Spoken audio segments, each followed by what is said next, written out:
The narcissist is secretly ashamed of how they treated you, but they will never admit it. And I want to begin with the word secretly, because it is doing something precise in this title that deserves honest examination before we go anywhere near the shame itself. Secretly implies something that is present but concealed, something that exists in the interior while the exterior presents something different. And the honest account of narcissistic shame requires being very specific about what is actually present in the interior, what is actually being concealed, and whether what is present genuinely constitutes shame, in the full sense the word usually carries, because the answer to that question is more nuanced than either the cynical version or the comforting version of this story tends to acknowledge. The cynical version says narcissists feel no shame, that the absence of genuine empathy means the absence of genuine self-evaluation, and that what looks like concealed shame is simply the absence of anything to conceal. The comforting version says narcissists feel exactly the shame they deserve, are tormented by it privately, and the concealment is simply the pride that prevents them from acknowledging what they genuinely and fully feel. Neither version is accurate. The truth requires more careful handling than either allows. And the careful handling is worth doing because accurate understanding of what is actually happening in the narcissist's interior is considerably more useful to the person who was harmed than either the dismissal of the cynical version or the vindication of the comforting one. Let's start with what shame actually is at the psychological level, because the word gets used loosely and the loose usage obscures something important about why narcissistic shame is specifically different from ordinary shame in ways that matter for understanding the concealment. Shame, in its full psychological sense, is the specific, painful experience of the self being seen as deficient, not just of having done something wrong, which is guilt, but of being something wrong. Of the self, in its fundamental nature, being insufficient, unworthy, unacceptable. Guilt says I did something bad. Shame says I am something bad. And the distinction is not semantic.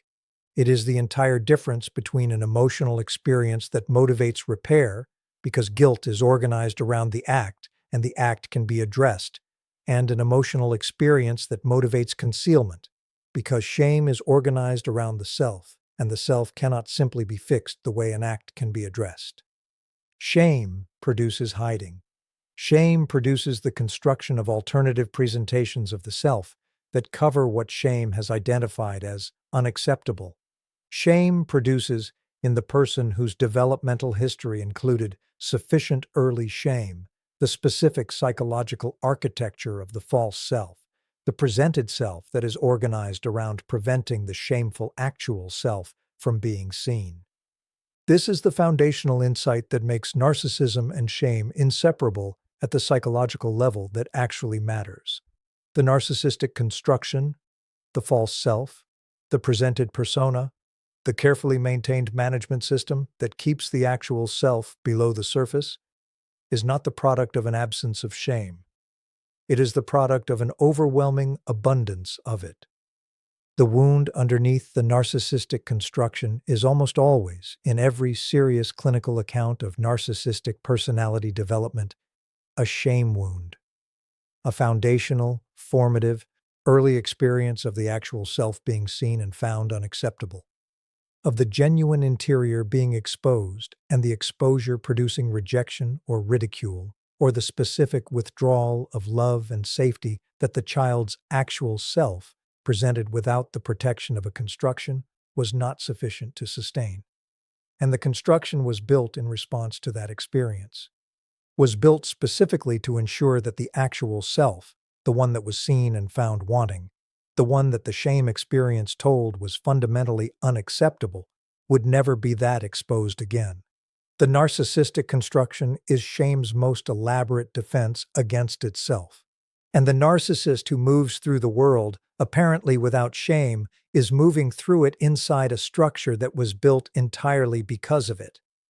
Now let's talk about what happens to that foundational shame when the narcissist treats someone badly, specifically when they treat someone who genuinely loved them in ways that were harmful, dismissive, devaluing, or cruel. Because something does happen. The shame does not simply remain inert in the actual self's territory, undisturbed by what the construction does in the relationship. Something in the actual self's carrying of the foundational shame responds to the behavior. And what it responds with is not clean or simple and is not experienced by the narcissist in the way that the comforting version implies. It is not the conscious, organized, clearly felt experience of, I treated this person badly, and I am ashamed of having done so. It is something more fragmented than that. More primitive, more specifically located in the actual self's territory below the construction's reach. It is the activation of the original shame, the foundational, unprocessed, never adequately metabolized shame experience that the construction was built to conceal, in the specific presence of behavior that the actual self knows, in the only way the actual self knows anything, was not what the person who loved them deserved.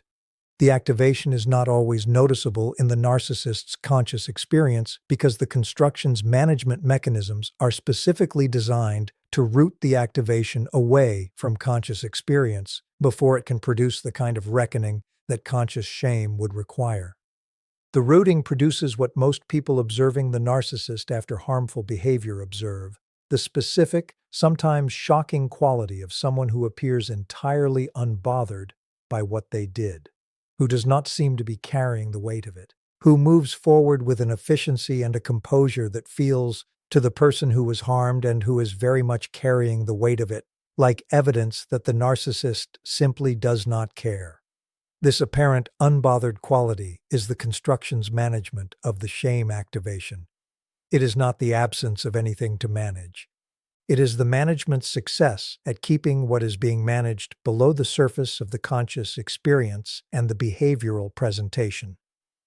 And the management's success is what produces the concealment the title is pointing at. The shame is there. The management is why you cannot see it. And the management is also why the narcissist will never admit it, because admitting it would require acknowledging the actual self's experience, which would require accessing the actual self's territory, which the construction's entire functioning is organized around preventing. And what specific forms the shame takes in the narcissist's interior, and how it surfaces in the specific behavioral expressions that are its most honest expression, and what it means for the person who was harmed to understand that the shame is present and concealed rather than simply absent. That is exactly where we are going next. What the shame looks like from the inside of the narcissist's psychology is worth describing with the specific honesty this topic deserves, which means being clear about what the evidence actually supports, rather than what would be most vindicating to claim. The shame activates in the actual self's territory in response to behavior the narcissist's construction directed toward someone who was genuinely loving them. But it does not arrive as a clearly organized, consciously held experience of having done something wrong to a specific person. It arrives in fragments, in the specific sourceless quality of certain private moments. In the 3 a.m. quality we have discussed in other conversations, the unmanaged hours when the construction's resources are at their lowest and the actual self's contents have the most access to the surface. In the specific discomfort that arrives not as I am ashamed of what I did, but as a diffuse, unlocatable wrongness that the narcissist's conscious mind cannot trace to its actual source, because tracing it would require looking in the direction the construction has spent decades preventing any sustained looking. The fragmented quality of the shame experience is not accidental. It is the direct consequence of the construction's management of the shame activation. The management does not eliminate the shame. It fragments it, disperses it, converts it into experiences that are psychologically safer to have than the direct, organized, this is what I did and this is what it cost, someone experience that genuine accountability-producing shame would require. The conversion produces specific experiences that the narcissist can have without the conversion revealing itself as conversion. Irritability that is not recognized as the shame's energy finding an outlet. Restlessness that is not recognized as the avoidance of sitting still with what the actual self is carrying. The increased supply-seeking activity that follows the behavior. the specific urgency of the forward motion in the period after the harmful treatment, that is not recognized as the construction's attempt to generate enough regulatory input to keep the shame activation below the threshold where it would require direct management. All of these are the shame present in its converted forms. Genuinely present. Genuinely organized around what was done, and genuinely invisible as shame to the narcissist's conscious experience because the conversion is so thorough and so automatic that the narcissist never has to encounter what is actually being converted. Now here is the part that requires the most careful handling in this entire conversation, because we are about to address the question that most people who were harmed by a narcissist most want answered. Does the shame ever surface in a form that is closer to the genuine article? Does the converted, fragmented, managed version ever break through into something that is recognizable as actual acknowledgment of what was done and what it cost the person it was done to? And the honest answer is, sometimes, under specific conditions, in specific moments, with specific people, and almost never in a form that produces the acknowledgement the person who was harmed deserves to receive.